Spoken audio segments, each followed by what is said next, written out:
I am going to tell you something most people would take to the grave. For years, Emanu has been a serial cheater. His life is a house of cards built on lies, secret conversations, and promises he never intended to keep. He built a second world in the shadows, a world made of frantically deleted texts and flimsy excuses. And he got real good at hiding it. But the energy it takes to keep that up, it is a cancer.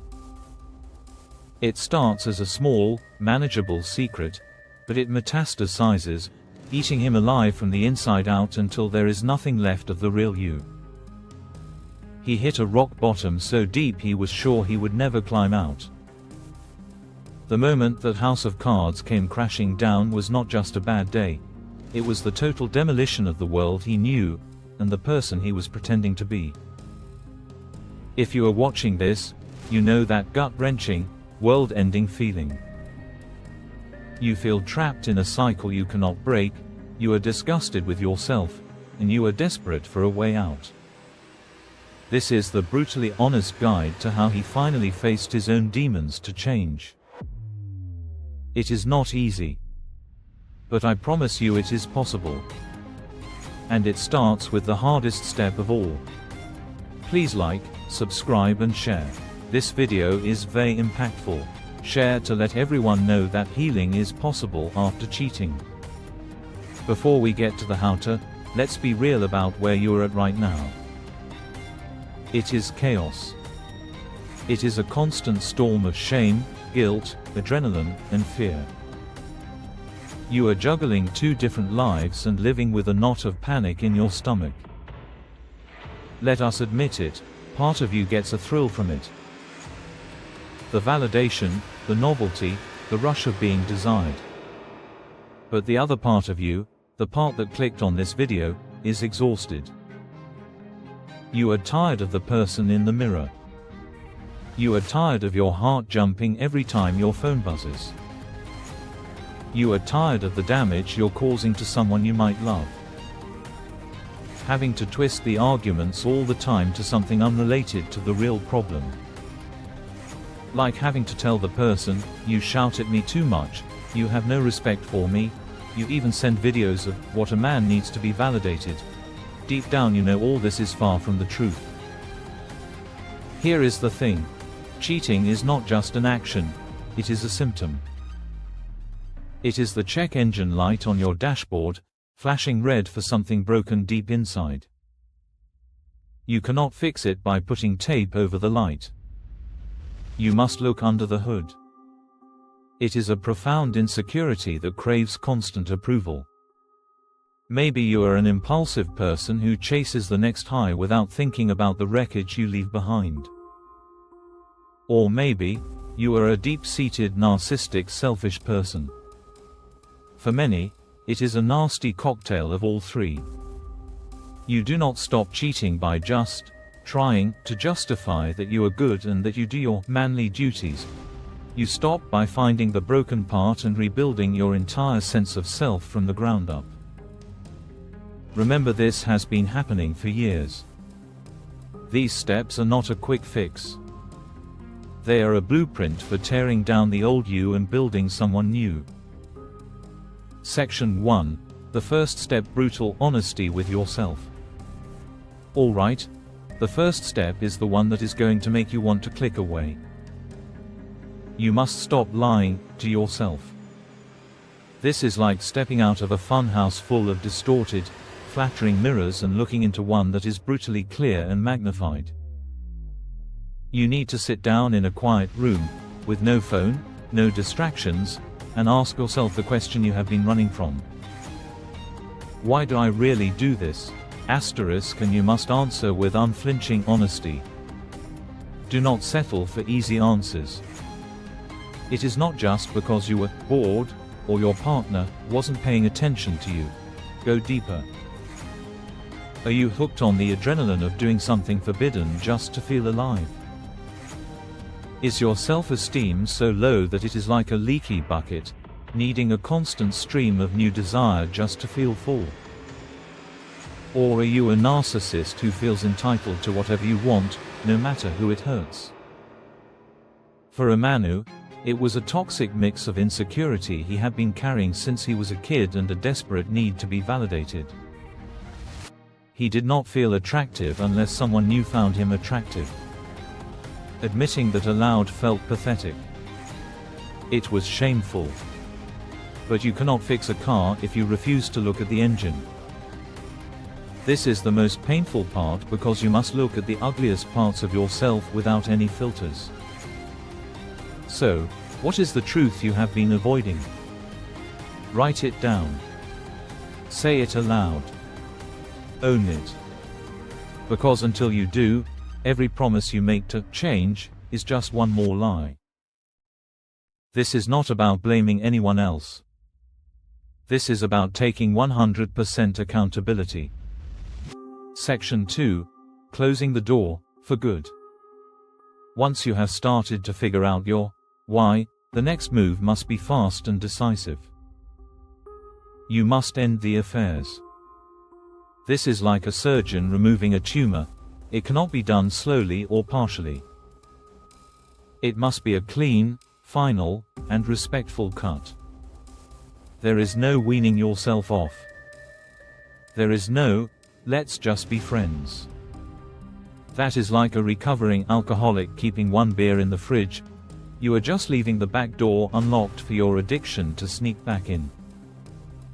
This means you owe the other persons a direct, honest conversation.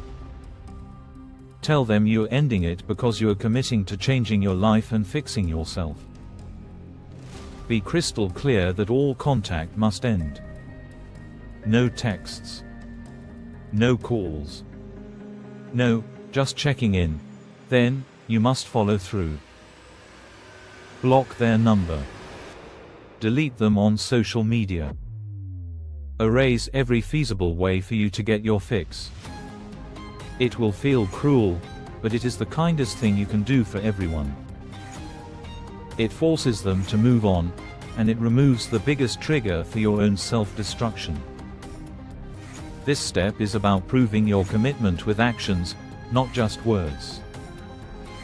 It is the first real proof, to yourself and, if they know, to your partner, that you are serious.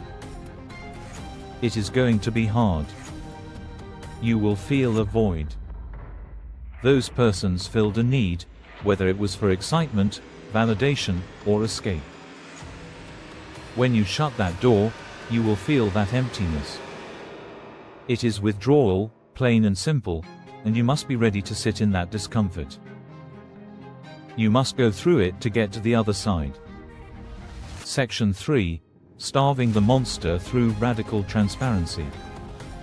Your cheating thrives in secrecy. It is a monster made of shadows. The only way to kill it is to drag it into the light, because when you flip on the switch, you realize there was nothing there to begin with. This is where you practice radical transparency. And let us be clear, this is not a punishment. This is a voluntary discipline you choose, like an athlete choosing a strict diet to win. Radical transparency means you live a life with no hidden corners. Think of secrecy as the soil where lies grow. Transparency is like paving over that soil with concrete, nothing can grow there. This is something you and your partner agree to, willingly. It means offering access to everything: phone passwords, email accounts, social media logins. You share your location and your calendar. If you say you are going to the gym, you go to the gym. If plans change, you communicate it instantly. Will it feel invasive? Like a loss of freedom? Good. It should. You gave up your right to total privacy when you started living a secret life. This is not about your partner becoming a prison guard. It is about you actively taking away the conditions that made cheating possible. This phase is temporary and essential for rebuilding trust. Over time, as you prove yourself again and again, this level of oversight can and should relax. But in the beginning, You must starve the monster of the secrecy it needs to breathe. Section 4. You cannot do this alone. Get professional help. If you had a serious, chronic illness, you would not try to fix it by just thinking positive. You would go to a specialist. Serial cheating is a complex psychological wound, and you are not equipped to perform surgery on yourself. Frankly, the arrogance of thinking you can is probably what got you into this mess. You need to find a therapist, ideally one who specializes in infidelity or addiction. Think of them as an expert guide in the dense, dark forest of your own mind. You might have the will to walk, but they have the map and compass.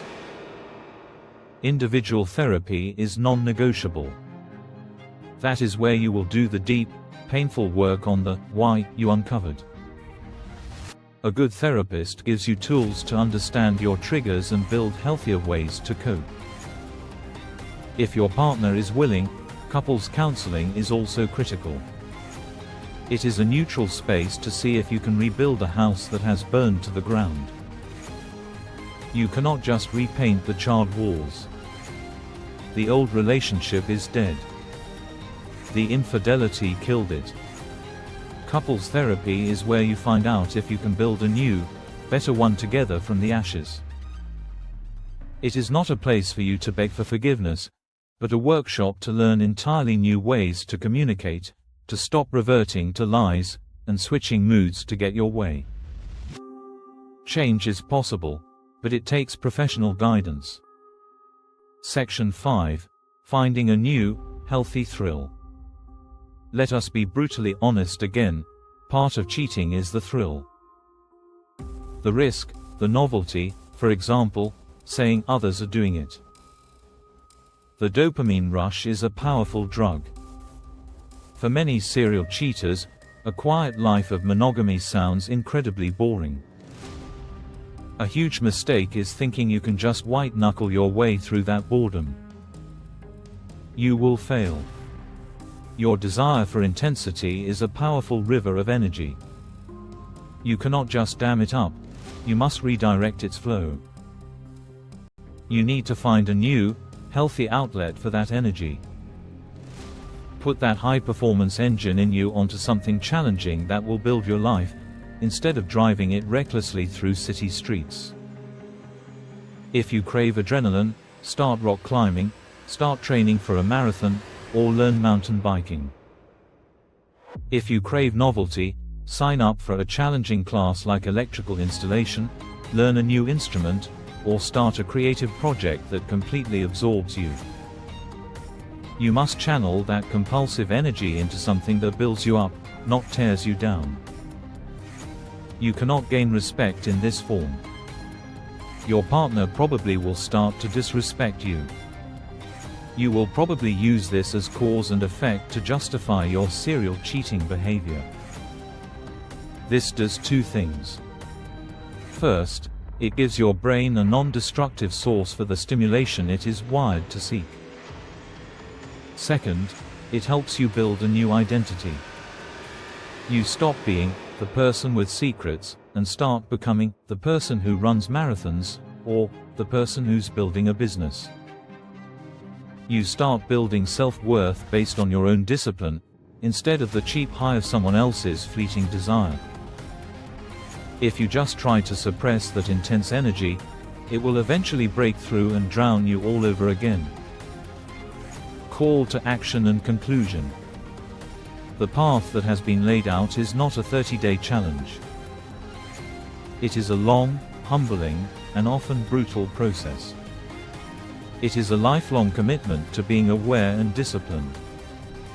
The steps: brutal honesty, closing the door, radical transparency, therapy, and finding a new thrill, are your roadmap out of hell. Real change is not just about stopping a bad habit.